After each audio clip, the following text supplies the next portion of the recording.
Hello students, आज मैं आपके साथ नॉर्मेलिटी का रिमेनिंग पार्ट और we can say normality part 2 discuss करने जा रहा हूँ, जिसके अंदर कंसेप्ट ऑफ डाइल्यूशन, जिसमें आपके पास मिली नॉर्मेलिटी, मिली मोलैरिटी और कंसेप्ट ऑफ मिक्सिंग, दोनों टॉपिक हम यहाँ पर डिस्कस करेंगे।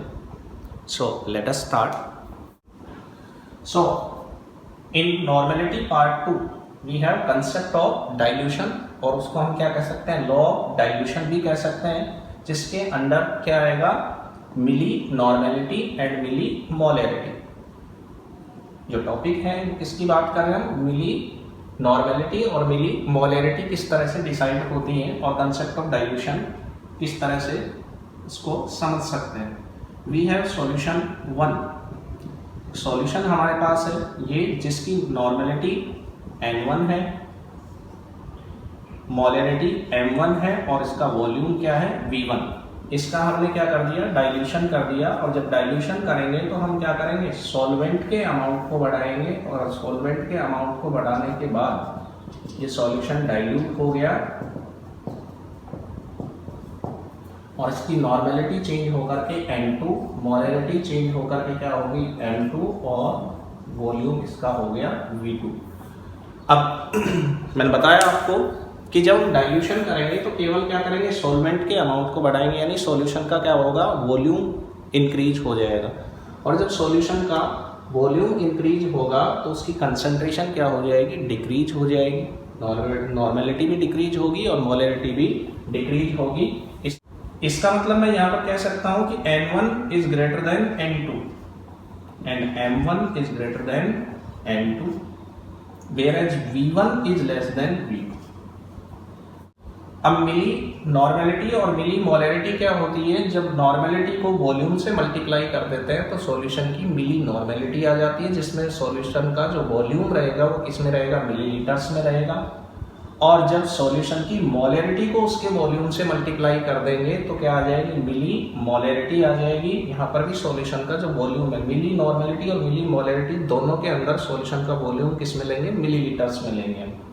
तो इस सॉल्यूशन की अगर मैं मिली नॉर्मेलिटी की बात करूँ तो वो क्या आएगी, n1 v1 और मिली मोलैरिटी क्या आएगी, m1 v1।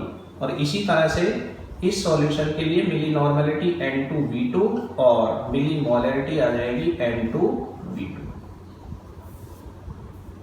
और सॉल्यूशंस की मिली नॉर्मेलिटी और मिली मोलैरिटी डाइल्यूशन पर कांस्टेंट रहती है।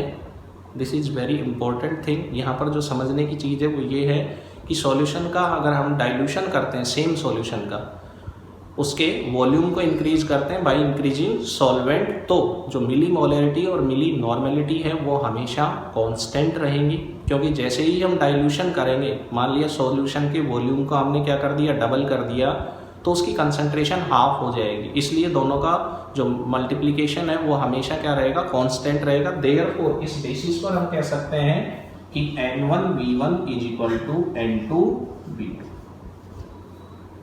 इसी तरह से m1 v1 is equal to m2 v2। ये बिफोर डाइल्यूशन नॉर्मेलिटी मिली नॉर्मेलिटी है, ये आफ्टर डाइल्यूशन मिली नॉर्मेलिटी है। अगर हम वॉल्यूम को क्या कर देंगे, डबल कर देंगे तो नॉर्मेलिटी क्या हो जाएगी, आधी हो जाएगी। इसी तरह से ये बिफोर डाइल्यूशन मिली मोलैरिटी है और ये आफ्टर डाइल्यूशन मिली मोलैरिटी है। इसमें भी अगर हम सॉल्यूशन के वॉल्यूम को डबल कर देंगे तो मोलैरिटी क्या हो जाएगी, हाफ हो जाएगी। तो हमेशा सॉल्यूशंस की जो मिली नॉर्मेलिटी और मिली मोलैरिटी है वो डाइल्यूशन पर क्या रहती है, कांस्टेंट रहती है। जिस रेशियो में हम वॉल्यूम को इंक्रीज करेंगे उसी रेशियो में कंसंट्रेशन, जिसमें नॉर्मेलिटी और मोलैरिटी की हम बात कर रहे हैं, वो डिक्रीज हो जाएगी। Now concept of mixing. जब दो सॉल्यूशंस को हम आपस में मिक्स करेंगे, अब दो सॉल्यूशन कैसे हो सकते हैं, ऐसे भी हो सकते हैं जो आपस में रिएक्ट ना करें, और दो सॉल्यूशन ऐसे भी हो सकते हैं जब आपस में वो सॉल्यूशन क्या करें, रिएक्ट करें। तो हम दोनों केसेस की बात करेंगे, जब सॉल्यूशन आपस में रिएक्ट ना करें और जब सॉल्यूशन आपस में रिएक्ट कर रहे होंगे, तो उनके केस के अंदर मैं मेनली यहाँ पर बात कर रहा हूँ मिली नॉर्मेलिटी की। मिली मोलैरिटी को भी हम कंसीडर कर सकते हैं बाई कंसिडरिंग n फैक्टर, लेकिन डिफरेंट डिफरेंट सब्सटेंसेस के n फैक्टर डिफरेंट होने की वजह से हम मेनली यहाँ पर किसकी बात करेंगे, नॉर्मेलिटी की बात कर रहे हैं। पहला केस लेकर के चल रहा हूँ, case 1, when both solution do not react with each other।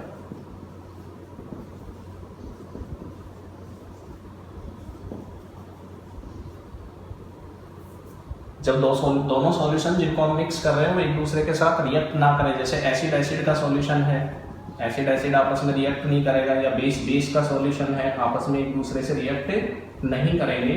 इस केस में मिली नॉर्मेलिटी किस तरह से दी जाएगी, वी हैव टू एसिड्स, दो एसिड्स हैं अपने पास, जिसमें एसिड की जो नॉर्मेलिटी है फर्स्ट, ये एसिड 1 है, इसकी नॉर्मेलिटी मैंने N1 ली, इसका वॉल्यूम मैंने क्या ले लिया, V1। दूसरा एसिड है मेरे पास एसिड 2, जिसकी नॉर्मेलिटी N2 ले ली मैंने और वॉल्यूम क्या ले लिया, V2। अब हम क्या करेंगे, इन दोनों को मिक्स करेंगे। जब हम इन दोनों सॉल्यूशंस को मिक्स करके और कोई तीसरा सॉल्यूशन बना देंगे,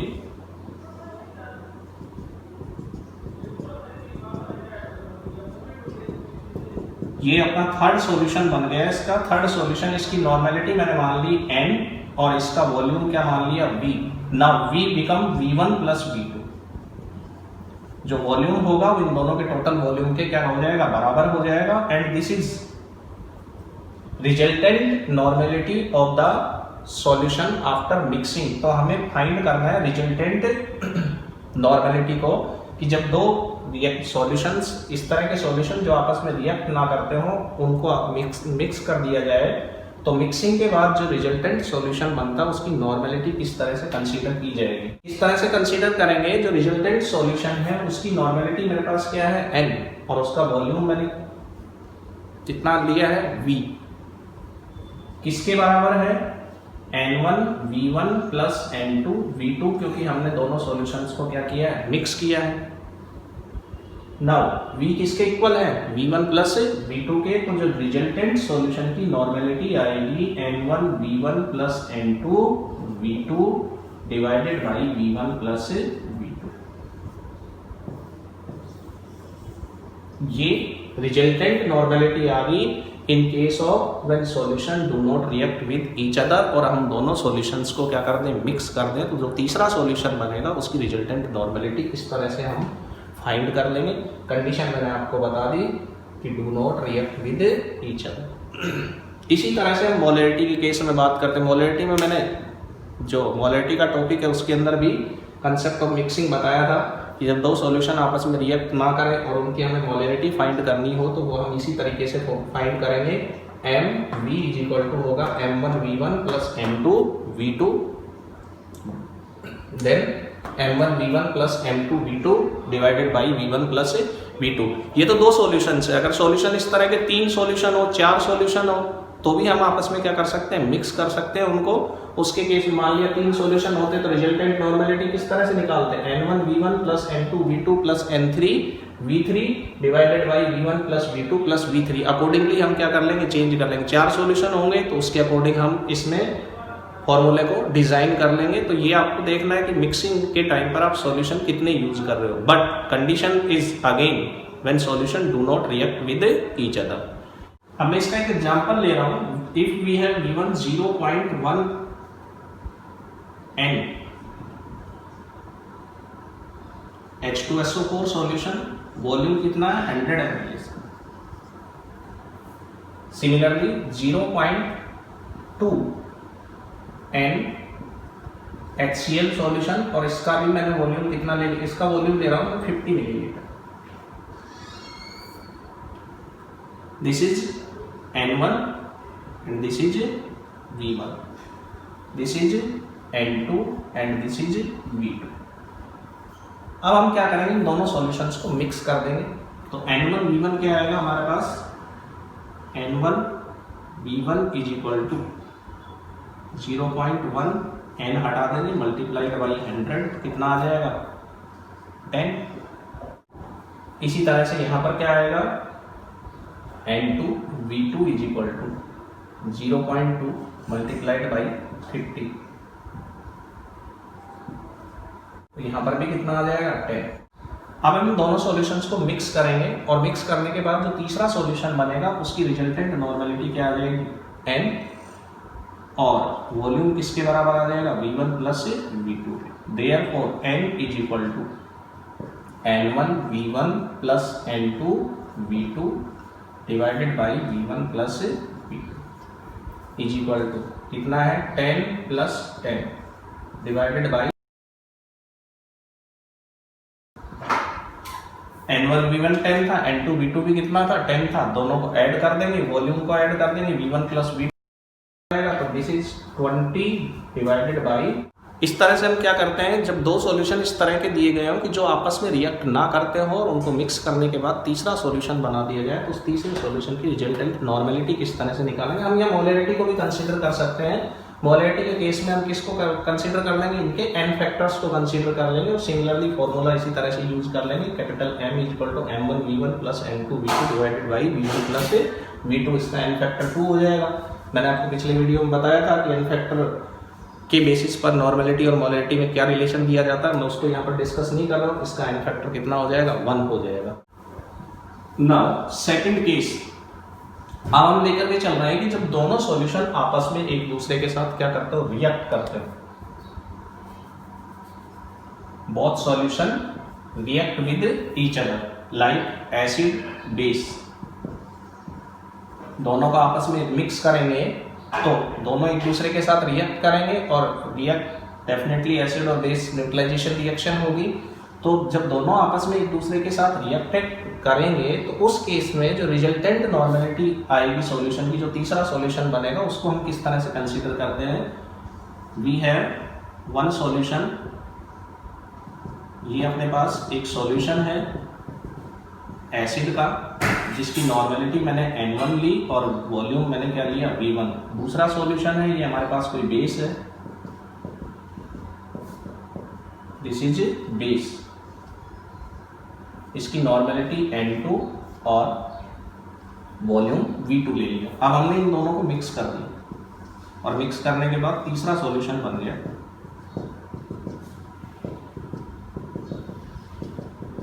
जिसकी नॉर्मेलिटी कैपिटल N ली मैंने रिजल्टेंट सॉल्यूशन की और वॉल्यूम क्या ले लिया, V। अब V जो है ये चेंज नहीं होगा, वॉल्यूम मिक्स करने के बाद इन दोनों के वॉल्यूम के बराबर ही रहेगा, V1 प्लस V, जैसे पिछले एग्जाम्पल में हमने किया है।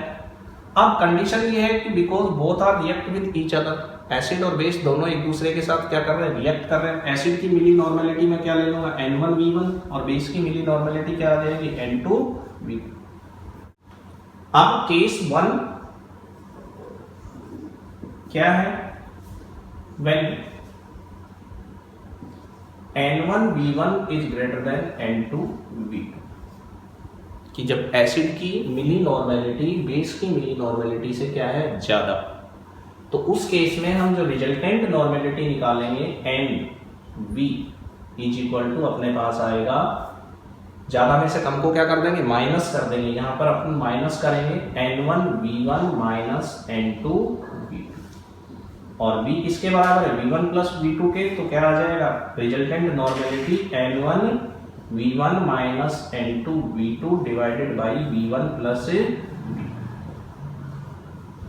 इस तरह से हम क्या करेंगे, जो थर्ड सॉल्यूशन है उसकी रिजल्टेंट नॉर्मेलिटी निकाल लेंगे और ये जो थर्ड सॉल्यूशन की रिजल्टेंट नॉर्मेलिटी आएगी वो this will be hydrogen ion concentration of acid.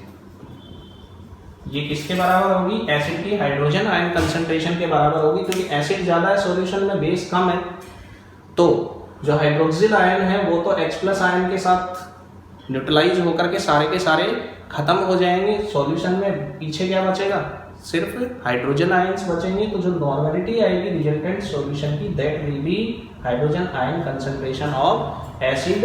And the nature of solution, अगर हम सॉल्यूशन के नेचर की बात करें तो nature will be acidic because pH remains less than 7। Solution की जो पीएच है वो 7 से क्या हो जाएगी, कम हो जाएगी, और सॉल्यूशन किस नेचर का होगा, एसिडिक नेचर का। अब मैं केस सेकंड लेकर के चल रहा हूं।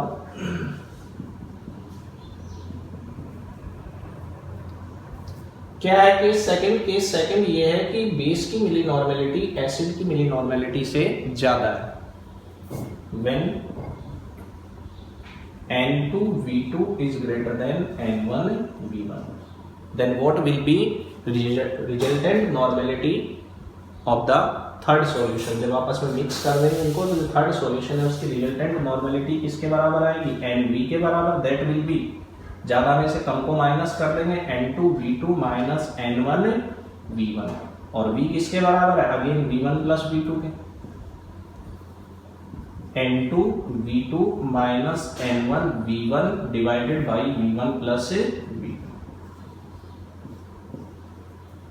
तो ये रिजल्टेंट नॉर्मेलिटी आ जाए। Then resultant normality will be hydroxyl ion concentration of base, because acid और बेस आपस में रिएक्ट कर रहे हैं, उसमें बेस ज्यादा है तो एसिड तो पूरा कंज्यूम हो जाएगा बट बेस जो है वो बचा रहेगा।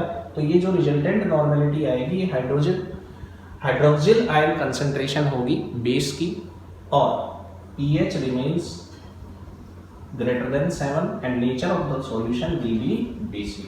जो रिजल्टेंट सॉल्यूशन होगा उसकी जो नेचर होगी वो कैसी होगी, बेसिक होगी।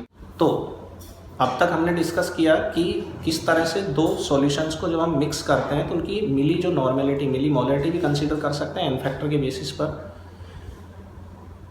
किस तरह से मिली नॉर्मेलिटीज को कंसीडर करेंगे और उनमें आपस में क्या रिलेशन होगा जब उसको मिक्स कर देंगे, तो मिक्स करने से जो थर्ड सॉल्यूशन बनेगा, जो रिजल्टेंट सॉल्यूशन होगा, उसकी मिली नॉर्मेलिटी किस तरह से दी जाएगी। एक केस है जब वो आपस में रिएक्ट करते हैं, दूसरा केस है जब वो आपस में रिएक्ट नहीं करते हैं। अब मैं इसका एग्जांपल ले रहा हूं। If we have given 0.1 N 200 millilitre H2SO4 solution and 0.1 N 500 milliliter NaOH solution. This is N1, this is V1, this is N2 and this is V2. Now what is N1 V1? N1 V1 will be 0.1 multiplied by 200, कितना आ जाएगा 20. What is N2 V2? 0.1 multiplied by 500, तो कितना आ जाएगा हमारे पास 50. Then milli normality of base is greater than milli normality of acid. Therefore जो रिजल्टेंट नॉर्मेलिटी आएगी जब इनको आपस में मिक्स कर देंगे थर्ड सॉल्यूशन की, वो किसके बराबर आएगी, N2V2 minus N1V1 divided by V1 plus V2। N2V2 50 divided minus 20 divided by total volume कितना हो जाएगा 700, 30 डिवाइडेड बाई 700 कैंसल हो गया। देयरफॉर इसको कैलकुलेट कर लेंगे 3/70, मैं यहाँ पर सीधा n लिख रहा हूँ।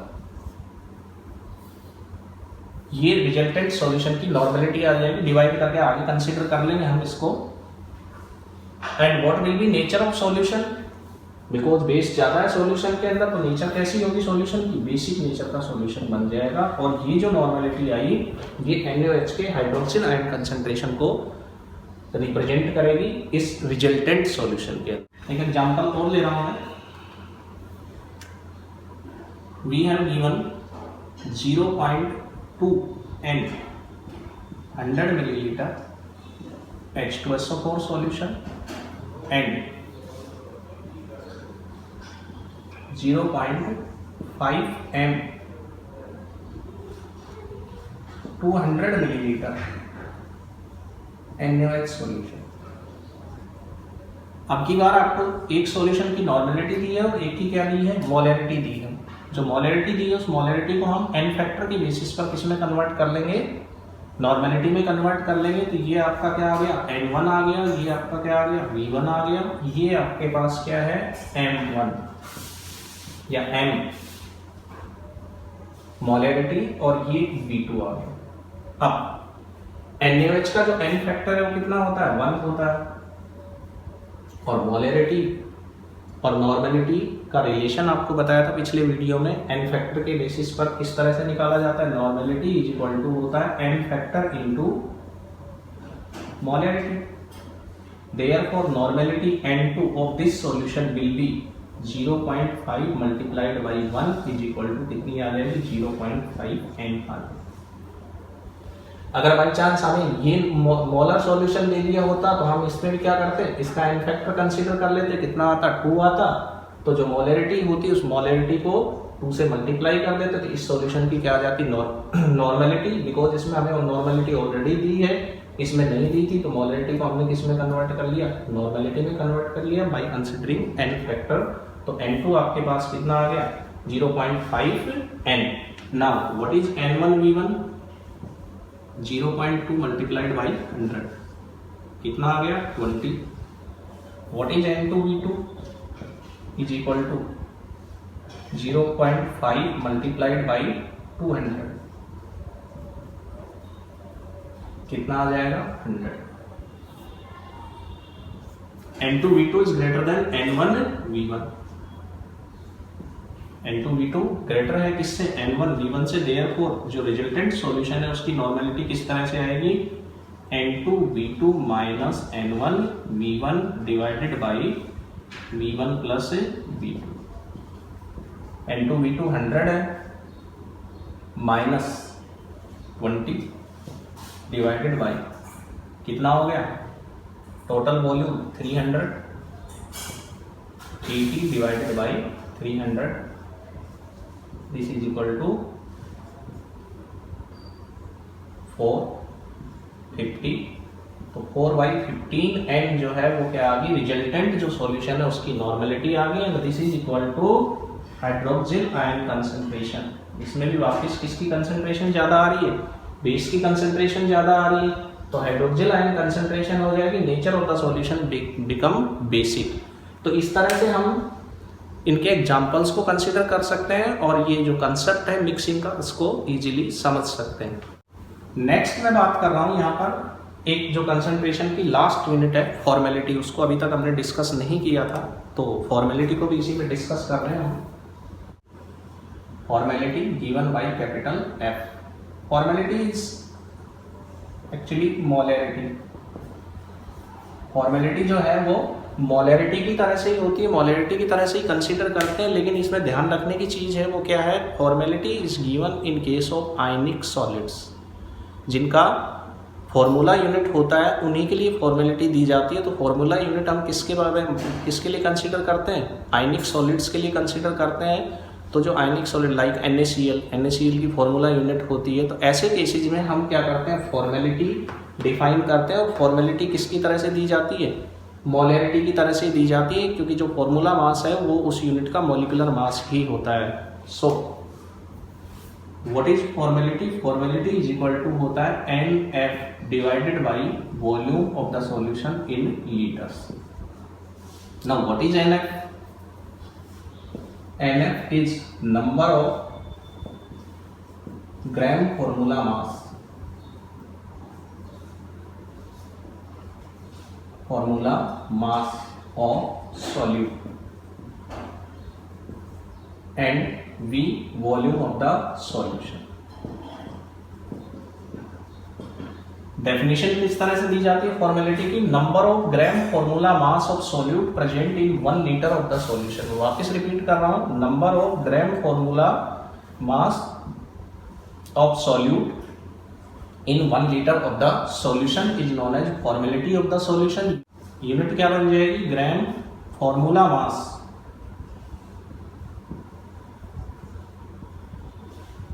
पर लीटर, ये इसकी यूनिट आ जाएगी। अब बात आती है कि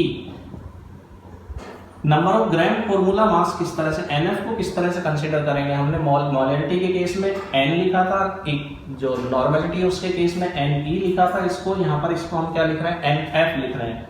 ये किस तरह से नंबर ऑफ ग्राम फॉर्मूला मास किस तरह से निकाला जाता है, गिवन मास और amount of solute divided by formula mass of solute. और फॉर्मूला मास बता रहे हैं आपको किसके केस में दिया जाता है, आयनिक कंपाउंड्स के केस में, जिनकी फॉर्मूला यूनिट्स दी जाती है हमें। ग्राम फॉर्मूला मास को अगर मैं W1 से रिप्रेजेंट करूं और इसको मैं F.m से रिप्रेजेंट करूं तो मेरे पास फॉर्मूला क्या बन जाएगा, फॉर्मेलिटी का, फॉर्मेलिटी इज इक्वल टू हो जाएगा W1 upon formula mass multiplied by 1/V in litres. और if volume is given in millilitres और क्यूबिक सेंटीमीटर, अगर मिलीलीटर या क्यूबिक सेंटीमीटर में दिया है तो किस तरह से फॉर्मेलिटी को दिया जाएगा, W1 upon formula mass multiplied by 1000 divided by volume of solution in millilitres और क्यूबिक सेंटीमीटर। जिसमें भी दिया होगा हम उसमें कंसीडर कर लेंगे। इस तरह से हम फॉर्मेलिटी को मोलैरिटी की तरह से ही निकाल सकते हैं। यूँ कह सकते हैं कि मोलैरिटी का स्पेशल केस है जो आयनिक कंपाउंड्स के केस में दिया जाता है, क्योंकि फॉर्मूला मास जो है वो जो आयनिक कंपाउंड का की यूनिट होती है उसके मॉलिक्यूलर मास के बराबर ही होता है। मैं एक एग्जांपल कंसीडर कर रहा हूं इसमें। इफ वी हैव गिवन 5.8 gram 5.85 gram NaCl in 250 milliliter of the solution, 5.85 gram NaCl दिया है किसके अंदर, 250 milliliter of the solution, then find formality।